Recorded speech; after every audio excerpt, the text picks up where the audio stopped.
Creating new straws to replace ones like these, and creating an app to help find parking near you. San Jose State students have ideas that they want to bring to the community. I'm Winona Regimohan, and I have more on that story coming right up. A series called Speak Up San Jose allows community members to get involved. I'm Domino Ibarra, and I have that story coming up. I'm here at the 21st Annual Machiki New Year here in San Jose, where Aztec dance, music, and cultural traditions are celebrated. I'm William De La Cruz, and I'll have more on that coming up.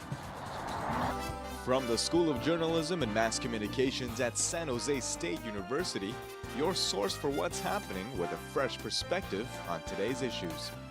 You're watching Update News. Welcome to Update News. I'm Chioma Lewis. And I'm Paul Hang. San Jose State students are working on innovative creations to help the San Jose community. The Paseo Prototyping Challenge gives teams a chance to bring their ideas to life. Winona Rajamohan has more on the story. Homelessness, housing, transportation, the environment. These are some of the issues SJSU students want to address in the Paseo Prototyping Challenge. Student teams are helping to solve social and environmental issues through the prototypes they create. So we basically set out to have our students engage with the City of San Jose as a laboratory. The challenge is a collaborative effort between SJSU, Intel, and the Knight Foundation, along with other industry partners.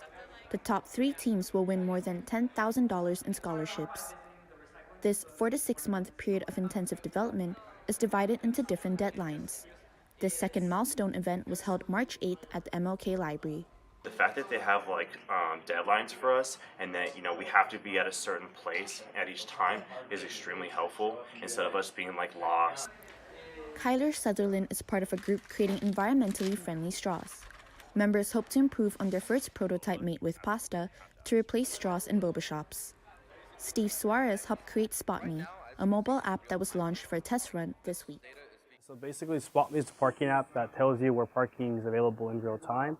The way it works is we install sensors in the entrances and exits of garages. These groups use the Idea Lab, a startup incubator on campus where students come to brainstorm ideas for their own startups. The space gives students a chance to collaborate with other innovators, as well as seek advice from mentors across different schools. Interdisciplinary faculty from the College of Engineering, the College of Humanities and the Arts, and the College of Business and Social Sciences have come together to create this opportunity. The challenge's third milestone event will be held on April 12th at the Hammer Theater. It will see student teams advancing another step closer to achieving their completed goal. On campus, Winona Regimohan, Update News. A series called Speak Up San Jose focuses on engaging the community about projects and decision-making within Silicon Valley. Catalyze SV hosted their final event on Wednesday night called Building Community 101. Domino Ibarra is live in the newsroom with the story. Domino? Chioma, 90 community members attended Speak Up San Jose on Wednesday night and asked their questions to official planning directors of both San Jose and Santa Clara. Beneath the bright lights of the San Jose Improv, Silicon Valley residents met to discuss ways to engage their communities. Catalyze SV hosted the event. The organization focuses on getting the community involved in the development process of Silicon Valley. Pretty much we're just trying to bring up and educate the public on all the different ways that they can participate. The roundtable discussion introduced Andrew Crabtree, the City of Santa Clara's Community Development Director, and Rosalind Huey, the City of San Jose's Director at Department of Planning. We're all going to have to give and take. We all have to put something on the table, and if we're really going to make a difference for the future generation, we're going to have to work together. Questions and comments brewed over dinner. Kiyomi Honda Yamamoto, a guest at the event, asked how community members can engage in city government to maximize their potential impact. The response for community members to come with the desire to be cooperative and seek out those opportunities, to have a conversation with elected officials and share what they believe could add value to the community. Other topics discussed at the roundtable brought attention to the homelessness in San Jose, the production of housing units, and the growth around transit. It's important for planning directors to receive feedback from community members when it comes to the use of open spaces in Silicon Valley. San Jose's got one of the last open space areas, Coyote Valley, in the region. And the way you protect that is by growing your city smartly, deciding where to urbanize. Catalyze SV hosts meetings every other month to organize similar events and work on initiatives to build better communities in Silicon Valley. Live in the newsroom, Domino Ibarra, Update News. The community is joining together to help plant trees for a local nonprofit organization. Once planted, these trees can be seen throughout the community. Amanda Whitaker has more on the story. Volunteers are working with our City Forest Community Nursery Center to help pot over 1,000 bare root trees. The trees will be planted in various locations such as schools, parks, and neighborhoods. We need to get the trees in pots right away so they can establish themselves so that they're ready to plant sooner than later, right? Our City Forest is a nonprofit organization whose mission is to cultivate a greener and healthier urban environment. Our City Forest receives trees once a year.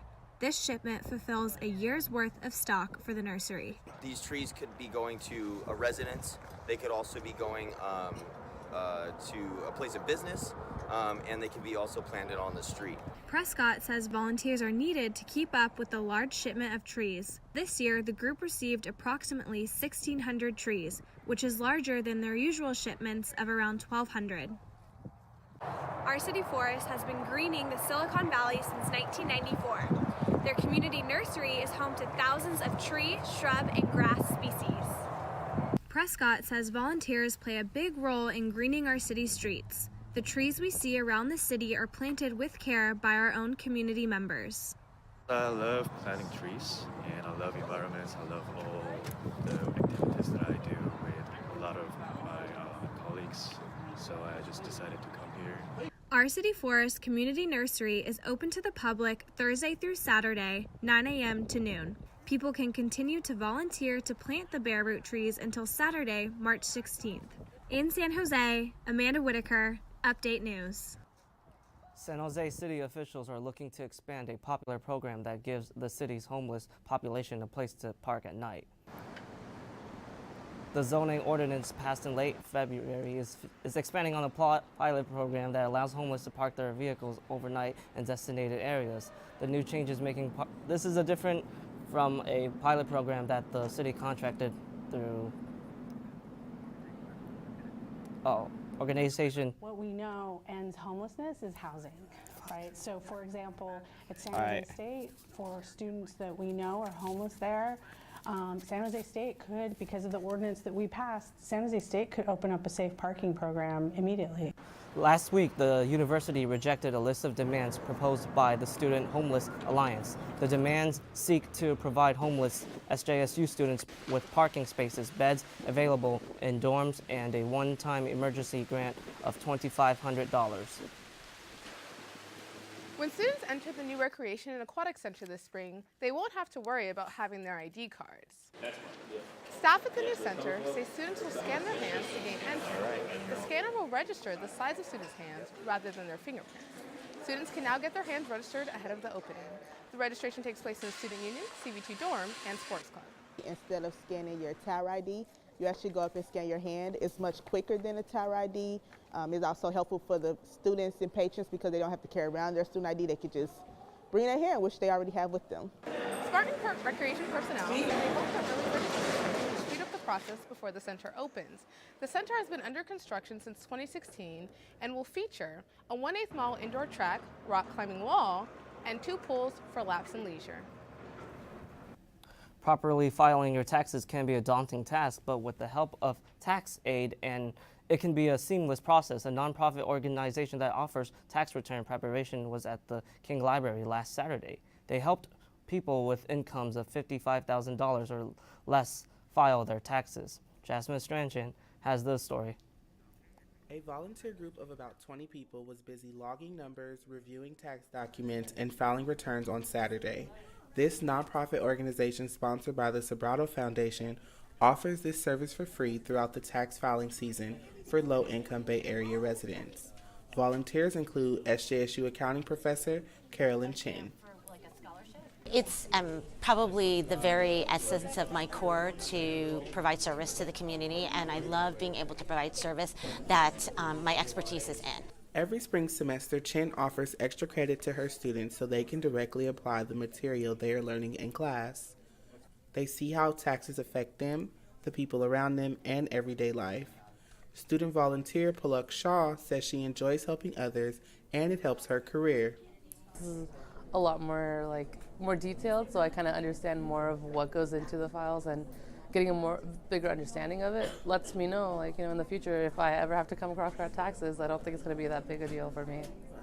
Downstairs in the computer lab, Tax8 allows people to file their taxes themselves through TurboTax.